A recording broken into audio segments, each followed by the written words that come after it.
नमस्कार दोस्तों, crescent education classes में आप सभी का स्वागत है। हमारे चैनल के द्वारा विशेष सीरीज चलाई गई है उत्तराखंड के सभी एग्जाम के लिए, like lower PCS, ranger, VDO, पटवारी, सभी एग्जाम के लिए सीरीज फायदेमंद है। आज हम उत्तराखंड वन क्षेत्राधिकारी परीक्षा 2015 का प्री परीक्षा का पेपर लेकर आए हैं, क्योंकि अभी आपको पता होगा कि वन क्षेत्राधिकारी परीक्षा का एग्जाम 28 नवंबर को होगा। इस एग्जाम को देने से पहले प्रीवियस ईयर पेपर जरूर सॉल्व कर लेना एफआरओ के। तो आपको इस पेपर को देखने के बाद आइडिया मिलेगा कि किस तरह से एग्जाम में पेपर आता है और आपकी क्या स्ट्रेटेजी होनी चाहिए एक पेपर को देने से पहले। इस पेपर को देने के बाद आपको अपना सेल्फ असेसमेंट करने का मौका मिलेगा, आपका सेल्फ कॉन्फिडेंस भी बढ़ेगा। इस पेपर में 150 प्रश्न हैं, जिसमें से 100 प्रश्न हैं जनरल स्टडी के, बाकी के 50 प्रश्न न्यूमेरिकल एप्टीट्यूड और रीजनिंग के हैं। न्यूमेरिकल एप्टीट्यूड और रीजनिंग के प्रश्न हम इस वीडियो में सॉल्व नहीं करेंगे, हमारा मुख्य फोकस रहेगा जनरल स्टडी के क्वेश्चन को करने में। तो चलिए वीडियो को शुरू करते हैं। तो फ्रेंड्स, आज हम डिस्कस करेंगे एफआरओ का पेपर। इसमें हम सामान्य अध्ययन वाले पोर्शन को डिस्कस करेंगे। तो पहला प्रश्न देखिए, वीरेन डंगवाल को साहित्य अकादमी पुरस्कार दिया गया था उनकी पुस्तक के लिए। तो वीरेन डंगवाल हैं कौन दोस्तों? हमारे उत्तराखंड के ही हिंदी कवि हैं, कीर्तिनगर टिहरी गढ़वाल से बिलोंग करते हैं। कीर्तिनगर में इनका जन्म हुआ था 5 अगस्त 1947 में।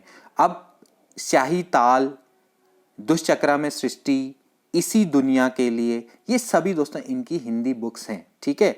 और इनको साहित्य अकादमी पुरस्कार मिला था दुष्चक्र में सृष्टा के लिए। ये बुक इनकी 2002 में आई थी और 2004 में इसी बुक के लिए इनको दोस्तों साहित्य अकादमी पुरस्कार मिला था। इसके अलावा इनको शमशेर सम्मान भी मिल चुका है 2002 में। यानी कि जब इनकी दुष्चक्र में सृष्टा आई थी तो 2002 में उसी समय पर इनको शमशेर सम्मान से भी नवाजा जा चुका है। इसके अलावा इनको श्रीकांत वर्मा स्मृति पुरस्कार भी मिल चुका है, वो इनको 1993 में मिला था। इसके अलावा रघुवीर सहाय स्मृति पुरस्कार, ये इनको 1992 में मिल चुका है। तो वीरेन डंगवाल कहाँ के हैं? ये कीर्तिनगर टिहरी गढ़वाल के।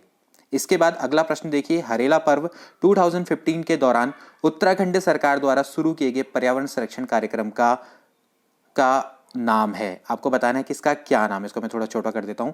तो देखिए इसका क्या नाम है। हरेला पर्व 2015 के दौरान उत्तराखंड सरकार के द्वारा पर्यावरण संरक्षण का कार्यक्रम का क्या नाम था? हमारा पौधा हमारा पैसा, हरियाली, पेड़ बचाओ हमारा पेड़ या हमारा धन। तो इसका राइट आंसर है हमारा पेड़ हमारा धन।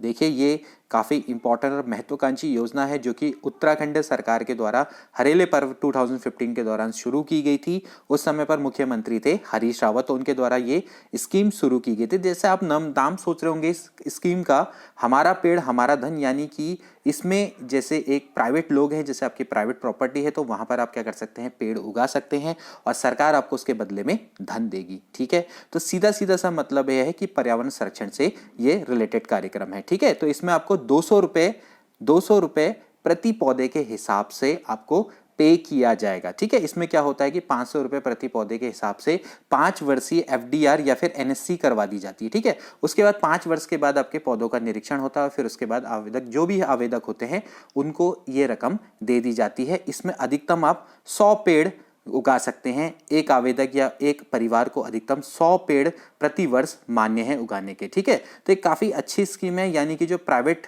प्रॉपर्टी वाले लोग हैं वो पेड़ उगाने के अगर वो इच्छुक हैं तो वे अपने प्राइवेट प्रॉपर्टी में पेड़ उगा सकते हैं। इसके लिए सरकार उनको पैसे देगी, मतलब कि पर्यावरण संरक्षण का कार्यक्रम है एक तरीके का, ठीक है। तो आई होप कि आपको समझ में आ गया होगा। इसमें वन विभाग में इसके रजिस्टर को मेंटेन किया जाता है और फिर उसके बाद उसका निरीक्षण किया जाता है। तो आई होप कि आपको समझ में आ गया होगा, हमारा पेड़ हमारा धन, ठीक है। अगला क्वेश्चन देखिए, अमेरिका के किस प्रांत में सिलिकन घाटी अवस्थित है?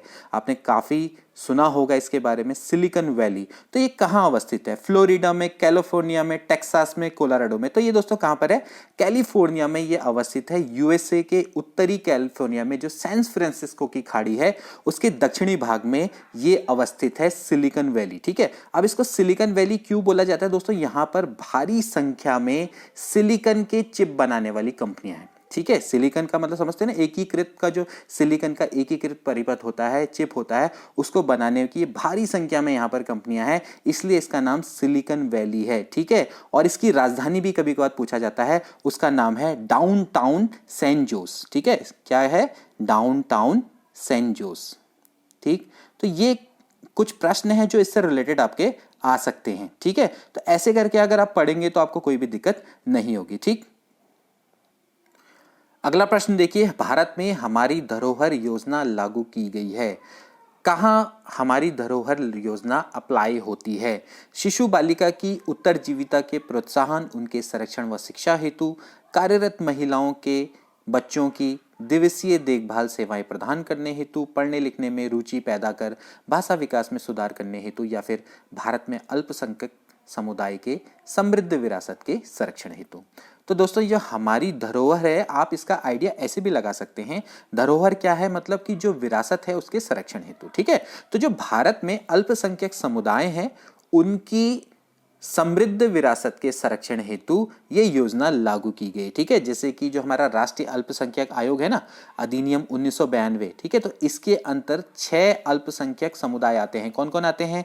मुस्लिम आते हैं, ईसाई आते हैं, सिख आते हैं, बौद्ध, पारसी और जैन। ठीक है, तो इनकी समृद्ध विरासत संरक्षण के लिए इस योजना को चलाया गया था। ठीक है, ये 12वीं पंचवर्षीय योजना के जो अंतिम वर्ष थे 2014 से लेकर 2017, तब ये स्कीम चलाई गई थी।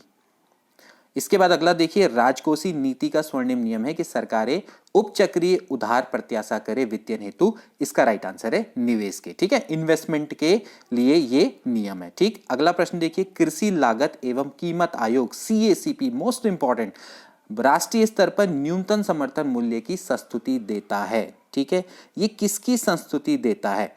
20 फसलों को, 22 फसलों को, 23 फसलों को और 25 फसलों को। ठीक है, आई होप कि आप जानते होंगे कृषि लागत एवं कीमत आयोग के बारे में। दोस्तों ये 1965 जनवरी 1965 में इस आयोग का गठन किया गया था। ये एक विकेंद्रीकृत एजेंसी है और इसका पहला नाम हुआ करता था कृषि मूल्य आयोग। कृषि मूल्य आयोग इसका नाम हुआ करता था, बाकी 1985 में इसका नाम कर दिया गया कृषि लागत एवं कीमत आयोग। अब दोस्तों इसका काम क्या है? ये दोस्तों मिनिमम सपोर्ट मूल्य यानी कि मिनिमम सपोर्ट वैल्यू को ये एक तरह से संस्तुति देता है। भारत में ये 23 फसलों की मिनिमम सपोर्ट वैल्यू निकालता है। ठीक है, अभी 23 फसलों को ये क्या कहता है? न्यूनतम समर्थन मूल्य की संस्तुति देता है। अब ये न्यूनतम समर्थन मूल्य क्या होता है दोस्तों? जैसे कि किसान है, जब वो अपनी अनाज की बिक्री के लिए जाते हैं तो बाजार में क्या होता है कि भाई आड़ती होते हैं, बिचौलिए होते हैं, वो उनके दाम को काफ़ी गिरा देते हैं क्योंकि वो बिकने नहीं देते हैं। तो उससे क्या होता है कि उनको काफ़ी आर्थिक नुकसान होता है। तो सरकार ने क्या किया है कि भाई कोई बात नहीं, अगर आपको बाजार मूल्य पे अगर एक निश्चित रेट पर से ज़्यादा मिल रहा है तो आप बेच लीजिए। अगर आपको कोई व्यक्ति उस रेट से कम में खरीदने बेचने पर मजबूर करता है तो कोई बात नहीं, हम आपको न्यूनतम समर्थन मूल्य देंगे, यानी कि सरकार को आप बेच सकते हो। सरकार आपसे क्या करेगी? एक MSP निर्धारित कर देगी, न्यूनतम समर्थन मूल्य निर्धारित कर देगी, उससे कम में आपको बेचने की आवश्यकता नहीं पड़ेगी। कई बार क्या होता है, किसानों को बहुत ज़्यादा पैसे की आवश्यकता होती है ना, क्योंकि उन्होंने ऋण लिया होता है। ठीक है, इतना ऋण को चुकाना होता है तो वो बहुत कम दामों में फसल को बेचने में मजबूर होते हैं। तो सरकार ने क्या कहा? सरकार ने कहा कोई बात नहीं, आपकी जितनी लागत आई है उससे कई गुना में आप जितने प्रॉफिट में आप ऊपर बेच सकते हो तो बेचो, नहीं तो कम से कम आप हमारे पास आ जाओ, हम आपको न्यूनतम समर्थन मूल्य देंगे। किसकी मदद से देंगे? CACP की मदद से देंगे। भारत सरकार न्यूनतम समर्थन मूल्य देती है 23 फसलों में। 23 फसलों में न्यूनतम समर्थन मूल्य होती है। इसमें 7 अनाज की फसलें होती हैं, 5 इसमें दालें हैं, 7 तिलहन है, 4 इसमें वाणिज्यिक फसलें हैं। तो कुल मिला के आपके 23 फसलों के लिए न्यूनतम समर्थन मूल्य CACP के द्वारा इनकी संस्तुति की जाती है। इसका हेडक्वार्टर दिल्ली में। तो आई होप कि आपको CACP के बारे में समझ में आ गया होगा। ठीक है, अगला प्रश्न देखिए, भारत में निम्नलिखित स्थानों हट्टी, कोलार, रामगिरी में कौन सी धातु पाई जाती है? काफी अच्छा प्रश्न है दोस्तों। हट्टी, कोलार, रामगिरी ये बहुत इंपॉर्टेंट है। ये खदानें हैं दोस्तों सोना पैदा करने वाली, यहाँ सोना पाया जाता है। ठीक है, हट्टी, कोलार, जो हट्टी गोल्ड माइंस है, ये दोस्तों भारत की एकमात्र सोना उत्पादन करने वाली, बहुत बड़ी मात्रा पे उत्पादन करने वाली खदान है। और ये कहाँ पर अवस्थित है? देखिए, जो हट्टी और कोलार है, हट्टी और कोलार दोस्तों ये कर्नाटक में अवस्थित हैं। ठीक है, कर्नाटक में अवस्थित हैं। बाकी जो रामगिरी है ये आंध्र प्रदेश में अवस्थित है। ठीक है, तो हट्टी और कोलार ये काफी इंपॉर्टेंट खदानें हैं, ये भारत में सोना उत्पादन करने वाली खदानों में से एक है, मतलब यहाँ पर धातु पाई जाती हैं। ठीक, इसके बाद यानी सोना धातु पाई जाती है। अगला प्रश्न देखिए, भारत सरकार द्वारा 2014-15 के लिए कृषि साख लक्ष्य कितना निर्धारित किया। अब देखिए 2014-15 की तो छोड़ दो, उसमें तो उस समय पर जो था वो तो 8 लाख करोड़ था। अब आज की जब बात करेंगे तो आज का है 15 लाख करोड़। आपको ये याद करने की जरूरत है 2020-21 के लिए जो कृषि साख का लक्ष्य है वो 15 लाख करोड़ निर्धारित किया गया। तो ऐसा प्रश्न आ सकता है। ठीक है, अभी इसके लिए भी काफी, और लगता है कि ये टारगेट पूरा हो जाएगा क्योंकि अभी तक 74% अचीव हो चुका है। तो 2020-21 के लिए 15 लाख का टारगेट है। ठीक है, अगला प्रश्न देखिए, निम्न में से किसे जीवित जीवाश्म माना जाता है। काफी अच्छा प्रश्न है। जीवित जीवाश्म यानी कि लिविंग फॉसिल, तो ये क्या होता है, जीवित जीवाश्म क्या होता है। देखिए दोस्तों, काफी वर्षों से बहुत पुरानी प्रजातियां इस पृथ्वी में चली आ रही है, जिनमें लाखों करोड़ों वर्षों से कुछ प्रजातियां यहाँ पर चली आ रही हैं, जिसमें कोई फर्क नहीं हुआ। अब देखिए, आपको पता है कि जलवायु परिवर्तन हुआ है, भौगोलिक परिवर्तन हुए हैं, कई जातियां क्या होगी, प्रजातियां विलुप्त हो गई, लेकिन वो विलुप्त नहीं है, वो काफी लंबे समय से वैसे ही चली आ रही है। तो उनको क्या बोला जाता है, जीवित जीवाश्म बोला जाता है। ऐसी प्रजातियों को जीवित जीवाश्म बोला जाता है जो बहुत लंबे समय से हमारे अर्थ में अभी तक चली आ रही हैं। ठीक है, क्योंकि आपने जैसा पता होगा कि बहुत पहले क्या होते हैं, डायनासोर होते थे, लेकिन वो क्या हुए, विलुप्त हो गए। ठीक है, ऐसे कई सारी प्रजातियां विलुप्त हो गई, लेकिन ये प्रजातियां अभी तक विलुप्त नहीं हुई हैं, बहुत लंबे समय से चली आ रही है। तो उसमें कौन है, स्फीनोडॉन। स्फीनोडॉन को जीवित जीवाश्म माना जाता है। अब इसमें कई सारी है, जैसे सिलाकेंथ है, ल्यूमिलस होती है, लिम्पिलस, तो ये काफी सारी कुछ जीवित जीवाश्म है, ये आपको पढ़ने पड़ेंगे।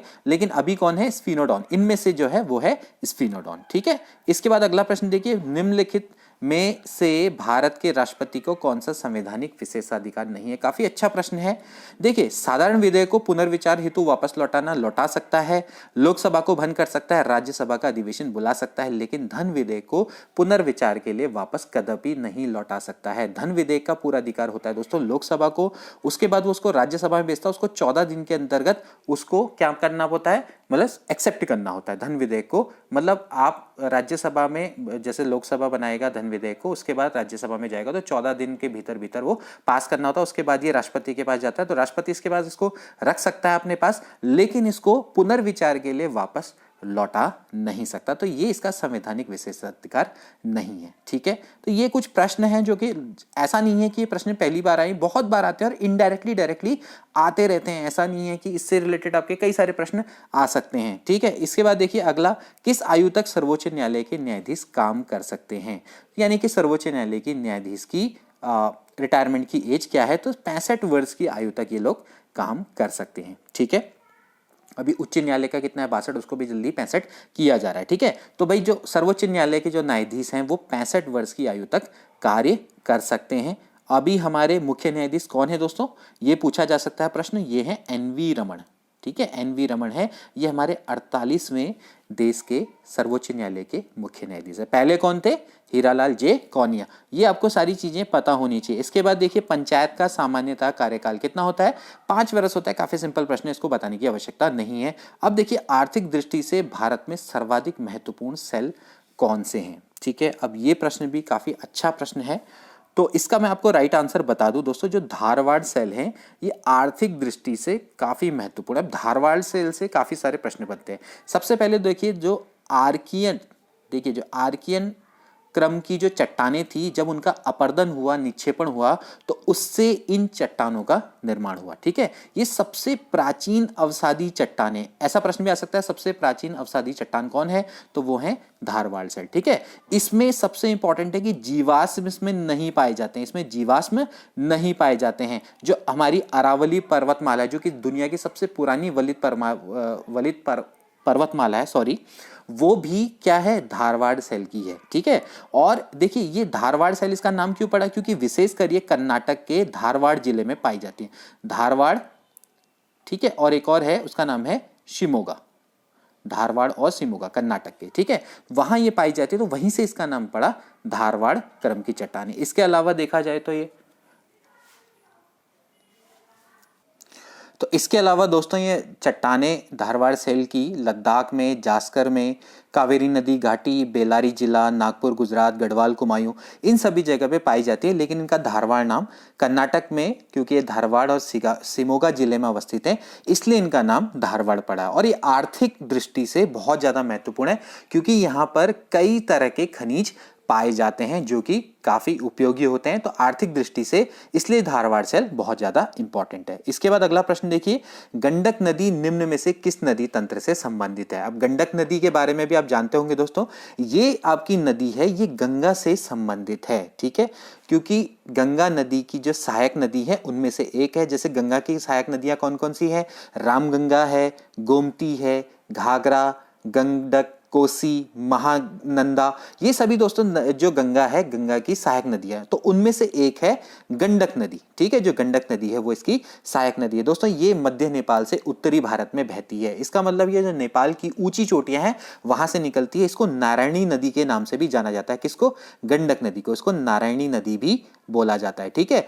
वैसे देखा जाए तो काली और त्रिशूली, जब ये दोनों नदियां मिलती हैं, काली और त्रिशूली, तब जाके दोस्तों गंडक नदी मिलती है। और ये गंगा में कहां मिलती है? पटना में, ठीक है। पटना कहां अवस्थित है? बिहार में। तो गंडक और गंगा नदी का संगम कहां पर होता है? पटना नदी पर होता है, ठीक है। अगला प्रश्न देखिए, किस ऊंचाई पर अल्पाइन वन पाए जाते हैं? किस ऊंचाई पर अल्पाइन वन पाए जाते हैं? ये भी एक काफी अच्छे लेवल का प्रश्न है।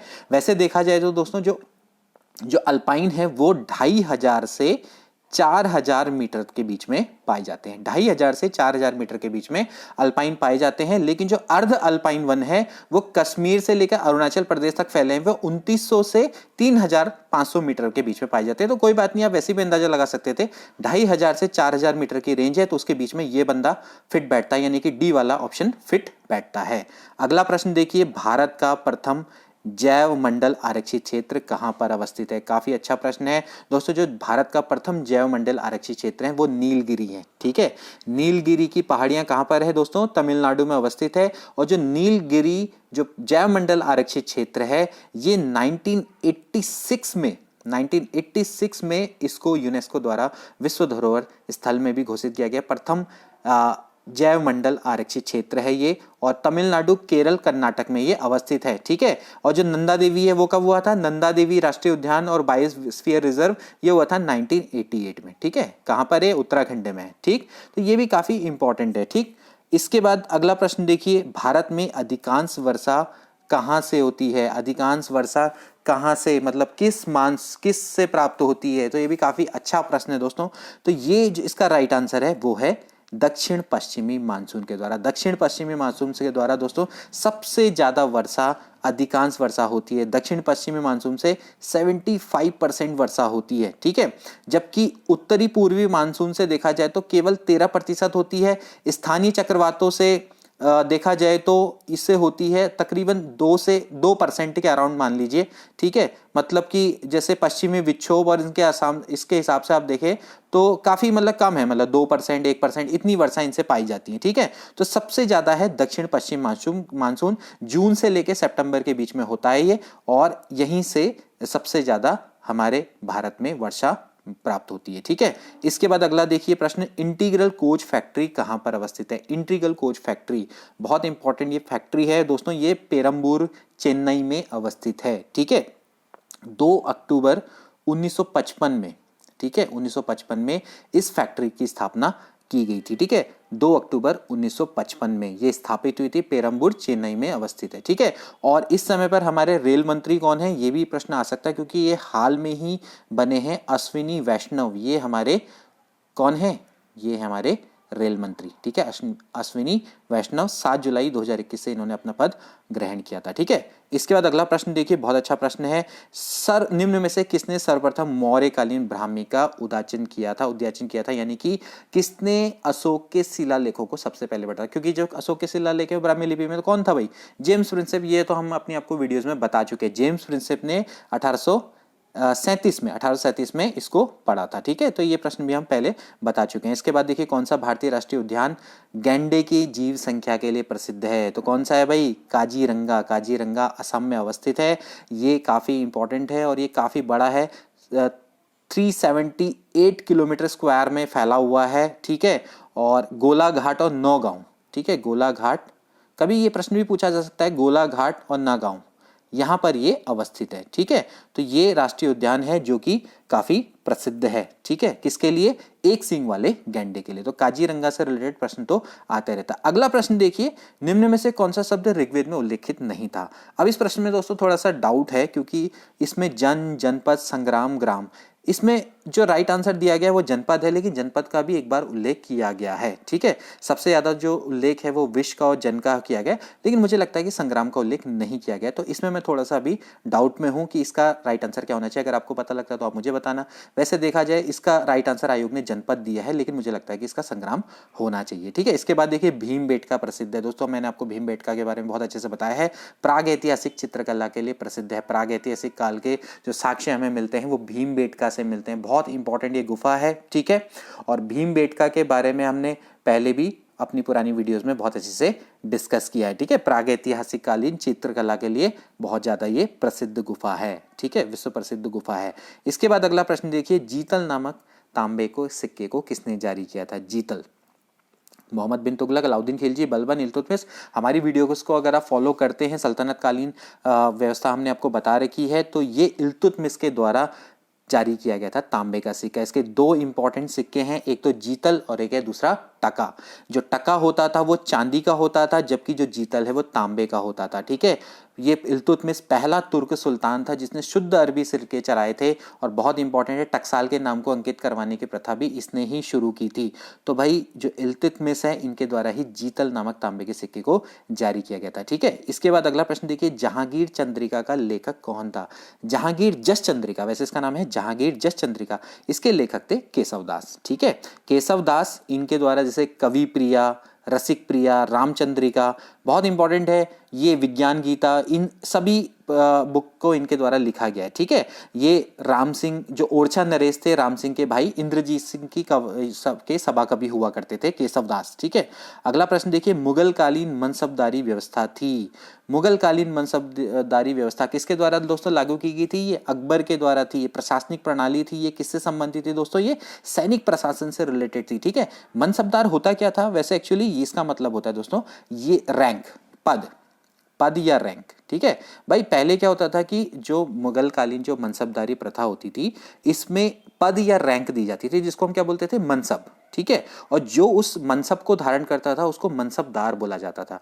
और जिसको जितना ऊंचा मनसब दिया जाएगा उसके हिसाब से ही उसको उतनी ही वेतन भत्ते दिए जाते थे, ठीक है। तो ये मनसबदारी व्यवस्था सैनिक प्रशासन से रिलेटेड थी, अकबर के समय पर चली थी 1575 में, ठीक है। शिवाजी के शासन में थे, क्या थे भाई, अष्ट अध्यक्ष, अष्ट सचिव, अष्ट प्रमुख, अष्ट प्रधान।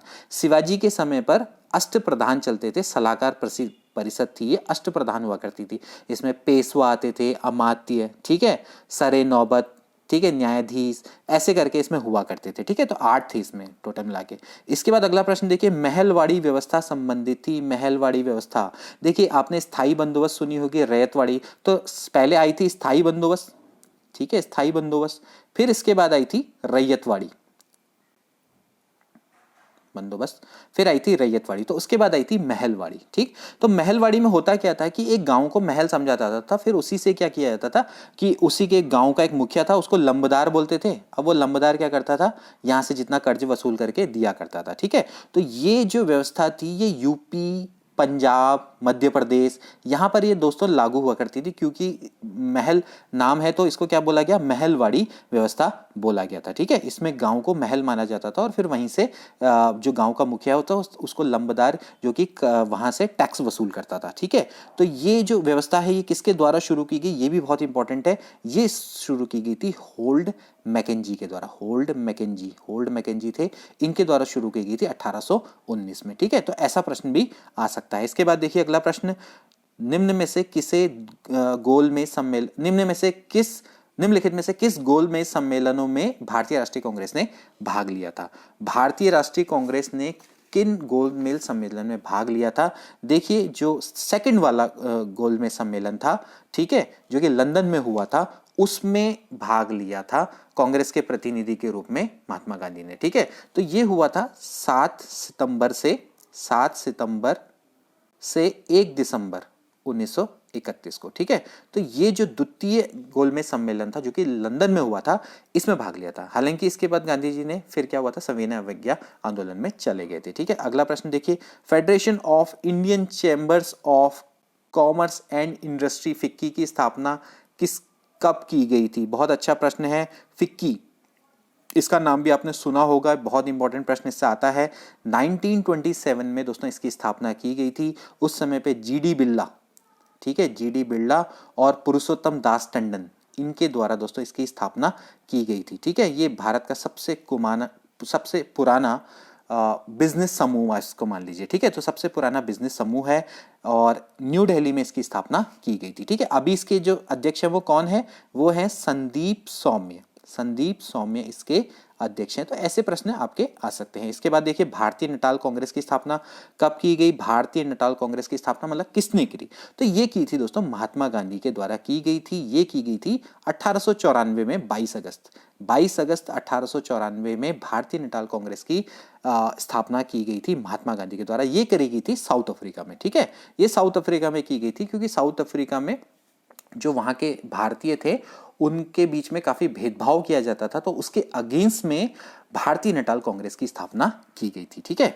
इसके बाद अगला प्रश्न देखिए, किस दल ने 16 अगस्त 1946 को सीधी कार्रवाई दिवस घोषित किया? सीधी कार्रवाई दिवस यानी कि प्रत्यक्ष कार्रवाई दिवस भी इसको बोला जाता है, और ये किया था मुस्लिम लीग ने। ठीक है भाई, जब स्वतंत्रता हमें मिलने वाली थी, जस्ट मतलब 15 अगस्त 1947 को हमें स्वतंत्रता मिली थी, तो उससे जस्ट पहले मुस्लिम लीग ने क्या किया कि भाई पाकिस्तान की मांग करते हुए प्रत्यक्ष कार्रवाई दिवस शुरू कर दिया। और इसके बाद क्या हुआ था कि भाई कलकत्ता में दंगे स्टार्ट हुए गए थे। तो कलकत्ता दंगे काफी फेमस है। तो कलकत्ता है, बिहार, बंगाल, यहाँ पर पाकिस्तान की मांग की जाने लगी। ठीक है, उस समय पर जो बंगाल के मुख्यमंत्री थे सोहरावर्दी, ठीक है, इनको इन्होंने अपने उसमें ले लिया, मतलब कॉन्फिडेंस में, और फिर वहां पर दंगे हो गए। तो इसको कलकत्ता दंगे के नाम से जाना जाता है। ठीक है, तो मुस्लिम लीग है वो इसके लिए सीधी कार्रवाई दिवस इनके द्वारा घोषित किया गया था। ठीक है, ये पाकिस्तान की मांग के लिए था। ठीक है, अगला प्रश्न देखिए जो कि काफी अच्छा प्रश्न है, साइमन कमीशन के संबंध में कौन सा कथन असत्य है? आपको बताना है कौन से कथन असत्य है। मैं आपको बता देता हूं साइमन कमीशन के बारे में, फिर आपको बहुत इजीली हो जाएगा। देखिए 7 सदस्य इसमें थे। ठीक है, सारे के सारे अंग्रेज थे, ब्रिटिश थे, इसमें किसी भी इंडियन को जगह नहीं दी गई थी। जॉन साइमन थे, इनके नेतृत्व में इसका गठन किया गया था 8 नवंबर 1927 को। ठीक है, इसको अपॉइंट किया गया था वहां ब्रिटेन में। ठीक है, और फिर ये जब भारत आया था तो फरवरी 1928 में भारत आया था। 3 फरवरी 1928 में भारत आया था। तो इसका बहुत ज्यादा विरोध किया गया था। ठीक है, तो जो हिंदू महासभा थी, इन्होंने इस कमीशन का विरोध किया था। मुस्लिम लीग ने भी इसका विरोध किया था, कांग्रेस ने भी इसका विरोध किया था, और इसी का विरोध करते हुए लाला लाजपत राय भी शहीद हो गए थे जब उनको अंग्रेजों ने लाठियां बरसाई थी। ठीक है, तो ये काफ़ी चीज़ें हैं जो कि सामीन कमीशन से रिलेटेड है। तो अब आप बता सकते हैं इसमें कमीशन में 7 सदस्य थे, ये सही है और ये सही है, तो यानी कि ये 2 गलत हैं, तो 1 और 3 वाला क्या है? असत्य है। ठीक है, बाकी सभी इसमें सत्य हैं। इसके बाद देखिए, निम्न में से किस अधिनियम के द्वारा भारत में एक लोक सेवा आयोग की स्थापना करी गई? ठीक है, भारत में एक लोक सेवा आयोग की स्थापना जो करी थी उसका प्रावधान किया गया था दोस्तों, ये किया गया था सन 1935 में। ठीक है, जो ये भारत सरकार अधिनियम है दोस्तों 1935, ये बहुत इंपॉर्टेंट है, और इसी के तहत में 1 अप्रैल 1937 को लोक सेवा आयोग की स्थापना की। इसके अलावा प्रांतों में भी, उस समय प्रांत हुआ करते थे, तो प्रांतीय लोक सेवा आयोग की भी इसमें बात करी गई है। ठीक है, हालांकि अगर आप वेबसाइट में देखेंगे तो यूपीएससी का जो गठन है वो 1 अक्टूबर 1926 को हो गया था। अभी जो अध्यक्ष है वो कौन है? प्रदीप कुमार जोशी। प्रदीप कुमार जोशी यूपीएससी के अध्यक्ष हैं। ठीक है, उत्तराखंड से बिलोंग करते हैं, तो इनका भी आप याद रखेंगे। ठीक है, ये मैं पहले भी बता चुका हूं आपको। ठीक है, अगला देखिए, अखिल भारतीय महिला सभा की स्थापना कब हुई थी? तो दोस्तों ये हुई थी 1927 में। ठीक है, जो मार्गरेट कजिन इनके द्वारा ये स्थापना की गई थी। इसमें जो ये पूना में हुई थी। ठीक है, इसकी स्थापना पूना में, जो इनकी पहली बैठक थी वो पूना में हुई थी, और वैसे देखा जाए तो इसका मुख्यालय कहाँ पर है? दिल्ली में। ठीक है, ये एनजीओ है। ठीक है, और भारत का सबसे पुराना महिला समूह इसको बोला जाता है। तो अखिल भारतीय महिला सभा भारत का सबसे पुराना महिला समूह माना जाता है। ठीक है, अगला प्रश्न देखिए, निम्न में से कौन सी उपजाति स्थान के नाम पर आधारित नहीं है? स्थान के नाम पर आधारित नहीं है मतलब स्थान से कौन सी उपजाति नहीं निकली, तो वो है जोशी। बाकी डोभाल, नेथानी, गुरानी ये सभी स्थान के नाम पर है। ठीक है, इसके बाद देखिए, कौन से राजपूत उपजाति सूर्यवंशी मानी जाती है? ये मैं आपको बता चुका हूं, तो पाल है, इनको सूर्यवंशी माना जाता है। ठीक है, इसके बाद देखिए, उत्तराखंड के स्थानीय देवता के मंदिर लोग पत्र द्वारा न्याय के लिए गुहार लगाते हैं, वो देवता कौन है? तो आप सभी जानते हैं, गोलू देवता है। चिताई मंदिर अगर आप गए होंगे, उत्तराखंड में अल्मोड़ा में अवस्थित है, तो वहां पर पत्र के द्वारा न्याय की गुहार लगाई जाती है, वहां पर पत्र लिखते हैं लोग गोलू देवता को। ठीक है, इसके बाद गढ़वाल मंडल में चलांदा घूमने वाला के नाम से स्थानीय देवता को जाना जाता है। तो कौन है भाई चलांदा घूमने वाला? महासू देवता। ठीक है, इस स्थानीय देवता को चलांदा के नाम से जाना जाता है। ठीक है, अगला प्रश्न देखिए, गढ़ राजवंश का इतिहास की रचना किसने की थी? तो किसने की थी भाई? प्रसिद्ध मोलाराम। ठीक है, मोलाराम के द्वारा गढ़ राज्यवंश की स्थापना का इतिहास की रचना की गई थी। ठीक है, अगला प्रश्न देखिए, निम्न में से कौन लोक नृत्य गीत नहीं है? लोक नृत्य गीत, देखिए सभी लोक गीत हैं लेकिन जिसमें नृत्य नहीं होता है। ठीक है, तांदी में, थडिया में, चौफुला में, सब में नृत्य होता है, खुदेड़ में होता है। खुदेड़ क्या होते हैं? विरह गीत होते हैं। जैसे कोई पति मतलब कि क्या कहते हैं, कोई पत्नी अपनी मायके में आ गई, मायके से दूर आ गई, ठीक है, तो वो विरह में क्या करती है? खुदेड़ गीत गाती है। ठीक है, तो ये विरह गीत है, तो इसमें नाचा नहीं जाता, इसमें लोक नृत्य नहीं होता। बाकी सब में क्या होता है? नृत्य होता है। तो इस तरह से लोक नृत्य गीत नहीं है। ठीक है, अब अगला देखिए, आमतौर पे हरिद्वार में कुंभ मेले की समावधि मानी जाती है। तो कुंभ जो मेला है दोस्तों, वो लगता है मकर संक्रांति से लेके वैसाखी तक। ठीक है, मकर संक्रांति यानी कि जाड़ों का टाइम होता है जनवरी के टाइम पे, तो वहां से लेके वैसाखी तक ये चलता है। ठीक, अगला देखिए, हिल जात्रा लोक नाट्य का केंद्रीय पात्र कौन सा है? हिल जात्रा पिथौरागढ़ में काफी इंपॉर्टेंट ये लोक नाट्य चलता है, और इसका जो केंद्रीय पात्र है वो है लखियाभूत। काफी इंपॉर्टेंट है, इसको आप ध्यान में रखेंगे। अगला प्रश्न देखिए, कौन निम्न में से कौन स्कीइंग के लिए अत्यधिक प्रसिद्ध है? कौन है भाई? औली। ठीक है ना, औली क्या है? प्रसिद्ध है स्कीइंग के लिए। औली के बारे में आप जानते होंगे अच्छे से। तुरी और रणसंज्ञा किस प्रकार के वाद्य हैं दोस्तों? सुसीर वाद्य हैं। ठीक है, अगला प्रश्न देखिए, उत्तराखंड की लोक कला अल्पना के लिए प्रसिद्ध शब्द है। अल्पना किसके लिए है? ऐपण के लिए। ठीक है, ऐपण के बारे में भी आप अच्छे से जानते होंगे, इसके बारे में बताने की आवश्यकता नहीं है। कुछ प्रश्न ऐसे हैं जिनके बारे में डिस्कस करने की आवश्यकता नहीं है। मेरी कोशिश ये है कि आपको जल्दी से ये पेपर भी सॉल्व करवाया जाए। ठीक है, और जितने फैक्ट्स हैं उनको भी डिस्कस कर लिया जाए। ठीक है, इसके बाद देखिए, गढ़वाल समाचार का प्रकाशन किस वर्ष में हुआ था? जो गढ़वाल समाचार का प्रकाशन हुआ था दोस्तों, वो 1902 में हुआ था। ठीक है, और इसके संपादक कौन थे? गिरिजा दत्त नैथानी। ये भी प्रश्न पूछा जाता है, तो गिरिजा दत्त नैथानी के द्वारा ये किया गया था। ठीक है, इसके बाद अगला प्रश्न देखिए, कुमाऊं का कौन सा स्थान रंगवाली पिछोड़ी के लिए प्रसिद्ध है? तो भाई रंगवाली पिछोड़ी के लिए कौन प्रसिद्ध है? अल्मोड़ा प्रसिद्ध है। ठीक है, अगला प्रश्न देखिए, देवभूमि द्रोणाचार्य पुरस्कार किसे दिया जाता है? ये नाम से देख लें, द्रोणाचार्य कौन थे? गुरु थे, तो भाई कोच को ये पुरस्कार दिया जाता है। ठीक है, तो इस समय पे अभी देखा जाए तो जो पुरस्कार है वो किसको मिला है? ये मिला है अनूप बिष्ट को मिला है। एथलेटिक कोच हैं, ठीक, एथलेटिक कोच हैं, उनको ये पुरस्कार मिला गया है। किसको? अनूप बिष्ट को। ठीक, अनूप बिष्ट 2020 का है ये। ठीक, तो ये आप ध्यान में रखना कि जो द्रोणाचार्य पुरस्कार है देवभूमि, वो अनूप बिष्ट को मिला है और ये कोच को ही दिया जाता है। ठीक है, अगला प्रश्न देखिए, हिमालय पर्वत श्रृंखला की उत्पत्ति निम्न भूसन्नति से हुई है? ये टेथिस भूसन्नति से हुई है। ठीक है, इसके बाद देखिए, उत्तराखंड के कितने जिलों में वृहत्तर हिमालय फैला है? तो वो 5 जिलों में फैला हुआ है। निम्न में से कौन सी एक अलकनंदा की सहायक नदी नहीं है? अलकनंदा की सहायक नदियां देख लीजिए, पिंडर है, मंदाकिनी है, नंदाकिनी है, लेकिन भिलंगना नहीं है। भिलंगना तो भागीरथी की सहायक नदी है। भिलंगना जिसका उद्गम खतलिंग ग्लेशियर से होता है टिहरी गढ़वाल में, तो भिलंगना और भागीरथी का संगम होता है टिहरी गढ़वाल में। टिहरी डैम इसी पर बना हुआ है। जबकि पिंडर का जो अलकनंदा और पिंडर का संगम होता है कर्णप्रयाग में। ठीक है, इसके बाद जो रुद्रप्रयाग है वहां पर मंदाकिनी का संगम होता है, जबकि नंदाकिनी का नंदप्रयाग में। नंदाकिनी एक ऐसी नदी है जिसका जल देवों को नहीं चढ़ाया जाता है। ठीक है, कभी कभार मैं जल्दी में कुछ चीजें गलत बोल देता हूं, तो प्लीज करेक्ट करना मुझे। वैसे मेरी कोशिश रहती है कि आपको सब चीजें परफेक्टली बताई जाए। उत्तराखंड का कौन सा भाग वर्षा ऋतु में सर्वाधिक वर्षा प्राप्त करता है? तो दोस्तों भाई हिमालय है, वो सबसे ज्यादा वर्षा प्राप्त करता है। ठीक है, उत्तराखंड की प्रमुख नगदी फसल कौन सी है जिसको नगद बेचा जाता है? वो है गन्ना। ठीक है, अगला प्रश्न देखिए, कौन सी फसल उत्तराखंड में कुल जोत के अधिकांश भाग में बोई जाती है। तो उत्तराखंड में सबसे ज्यादा दोस्तों गेहूं बोया जाता है, जो टोटल जोत होती है उसके अधिकांश परसेंटेज गेहूं का ही होता है। अगला देखिए, कौन सा जिला समूह उत्तराखंड में मैग्नेसाइट भंडारण का सही क्रम है? तो बागेश्वर, पिथौरागढ़, चमोली, यहाँ पर सबसे ज्यादा मैग्नेसाइट पाया जाता है। बागेश्वर, पिथौरागढ़, चमोली यहाँ पाया जाता है। ठीक है, इसके बाद अगला प्रश्न देखिए, 20 अक्टूबर 1991 को उत्तरकाशी में आई प्राकृतिक आपदा का क्या कारण था? मतलब कारण था, क्या था भैया? भूकंप था। ठीक है, 1991 का उत्तरकाशी का भूकंप सभी आप जानते हैं 20 अक्टूबर 1991 को आया था। 36 रकम 32 कलम की व्यवस्था का उन्मूलन किसने किया था, यानी किसको खत्म किसने किया था? वो किया था गोरखा शासकों ने। चंद शासकों के द्वारा यह व्यवस्था शुरू की गई थी, लेकिन इसका उन्मूलन किसने किया, खत्म किसने किया?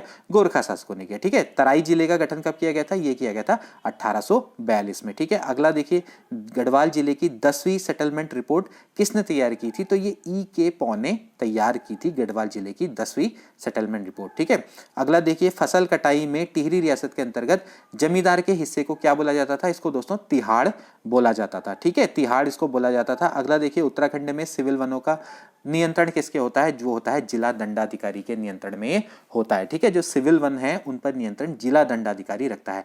निम्न में से कौन सा पद अनुवांशिक हुआ करता था? पेशकार तहसीलदार हो नहीं सकते, प्रधान हुआ करता था। ठीक है, प्रधान पद अनुवांशिक हुआ करता था। आगे के प्रश्न देखते हैं, निम्न में से कौन सी खरीफ फसल है? देखिए, मंडुआ, धान, झंगोरा, ये सभी आपकी खरीफ की फसलें हैं। उत्तराखंड में कौन सी जनजाति मुख्य रूप से भेड़ पालन में संलग्न है? तो भाई भेड़ पालन में कौन है? भोटिया जनजाति सबसे ज्यादा संलग्न है। इसके बाद देखिए, जीबी पंत कृषि एवं प्रौद्योगिकी विद्यालय गोविंद पंत बल्लभ पंत की याद में नामकरण किया गया। मतलब कि जो पहले इसका नाम पंतनगर कृषि एवं प्रौद्योगिकी विश्वविद्यालय था, इसका नाम जीबी पंत कब किया गया?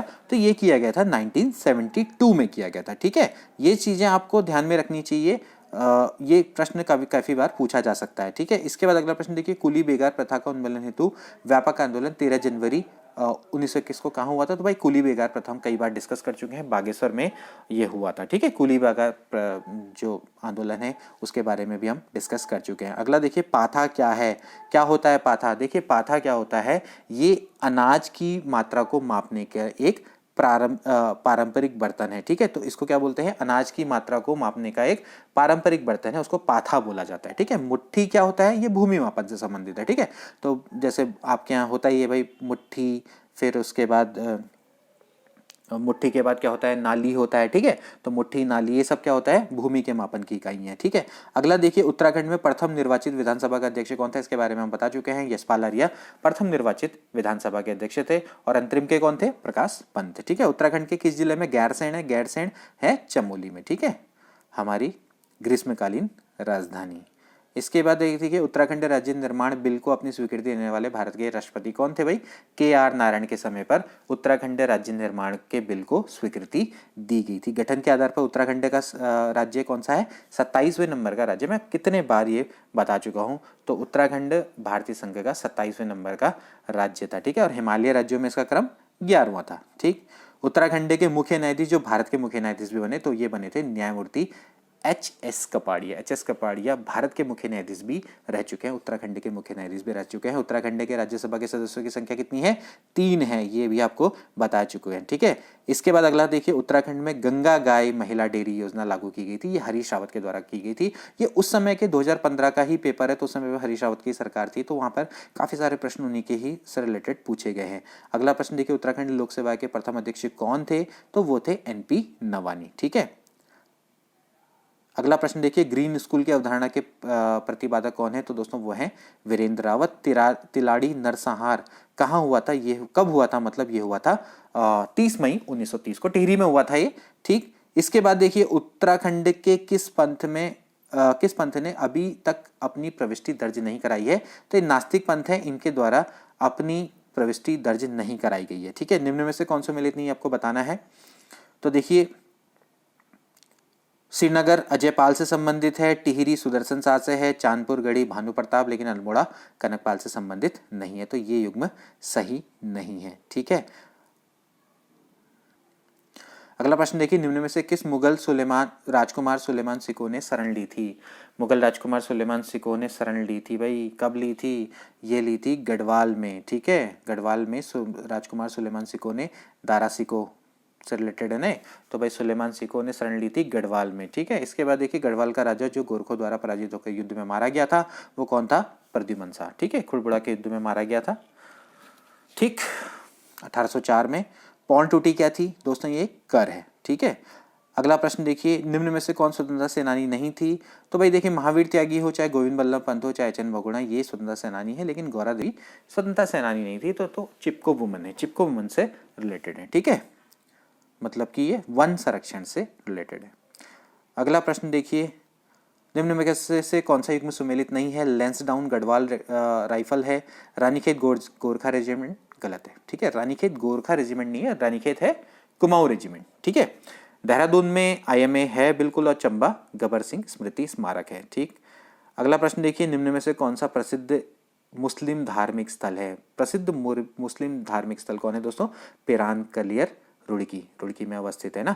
इसके बाद देखिए अगला प्रश्न, निम्न में से कौन सा युग में सही सुमेलित है, जिम कॉर्बेट राजनीतिज्ञ गलत है, BD पांडे इतिहासकार बिल्कुल सही है, ET एटकिंसन गलत, एटकिंसन कलाकार नहीं है, मोहन प्रीति अभियंता नहीं है, BD पांडे कौन थे, इतिहासकार थे, ठीक है। 10वां विश्व हिंदी सम्मेलन आयोजित किया गया, 10वां विश्व हिंदी सम्मेलन कहाँ पर आयोजित किया गया, वैसे तो देखा जाए तो ये वर्धा में किया गया था, अब तक तो देखा जाए तो 12 हो चुके हैं, ठीक है, 12 मतलब आपके हिंदी सम्मेलन हो चुके हैं, ठीक है। तो ये है आपका 10वां, तो 10वां का जो क्रम है इसको तो अभी आपको याद करने की आवश्यकता नहीं है, तो अभी की हम बात करेंगे तो 12 हो चुके हैं, ठीक है, 12 अभी तक हो चुके हैं, ये आप याद करेंगे, ठीक। अभी तक दोस्तों 12 जो हो चुके हैं उसमें से 12वें नंबर का न्यूयॉर्क में हुआ था, ठीक है, क्या पता है प्रश्न आ जाए, तो न्यूयॉर्क में हुआ था 12वां विश्व हिंदी सम्मेलन, ठीक है, मतलब होगा, मतलब ये अभी हुआ नहीं है, और 11वां मॉरिशस में हुआ था, ठीक। तो ये आपको चाहिए, तो पहला वैसे देखा जाए तो नागपुर में हुआ था, और जो 12वां है वो न्यूयॉर्क में होगा, ठीक। इसके बाद देखिए SAI sports authority of India, तो किससे रिलेटेड है, खेल से रिलेटेड है, ठीक है। तो 1860 में बनी थी, 1862 के आसपास में, 1860 का एक्ट था, 1862 में बनी थी, ठीक है। वह सॉफ्टवेयर जो आपको वेब पेज दिखाता है वो क्या कहलाता है, वेब ब्राउजर कहलाता है।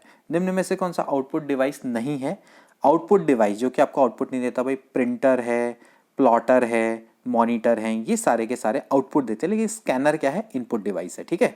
फाइबर ऑप्टिक्स में जो संकेत स्रोत हैं, फाइबर ऑप्टिक्स में जब आप दूर तक एनर्जी का ट्रांसमिशन कर पाते हैं, प्रकाश तरंगों के माध्यम से कर पाते हैं। चेक समाशोधन प्रक्रिया के दौरान बैंक पारंपरिक रूप से निम्न में से कौन सी IO तकनीक का अनुसरण करता है, तो वो करता है MICR, ठीक है, MICR जो टेक्निक है, ठीक, इसका वो यूज करता है, ठीक है।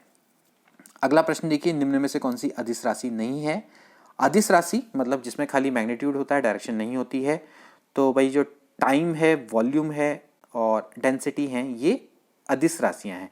जबकि संवेग यानी कि मोमेंटम होता है मास इंटू वेलोसिटी, वेलोसिटी आपकी कैसी राशि होती है, ये होती है सदिश राशि, ठीक है। सदिश का मतलब होता है जिसमें मैग्नीट्यूड के संग संग डायरेक्शन नहीं होते, तो संवेग ऐसी सदिश राशि है जिसमें भाई द्रव्यमान भी है, मतलब कि जिसमें मैग्नीट्यूड भी है, मतलब मैटर भी है, और प्लस साथ साथ उसमें डायरेक्शन भी है।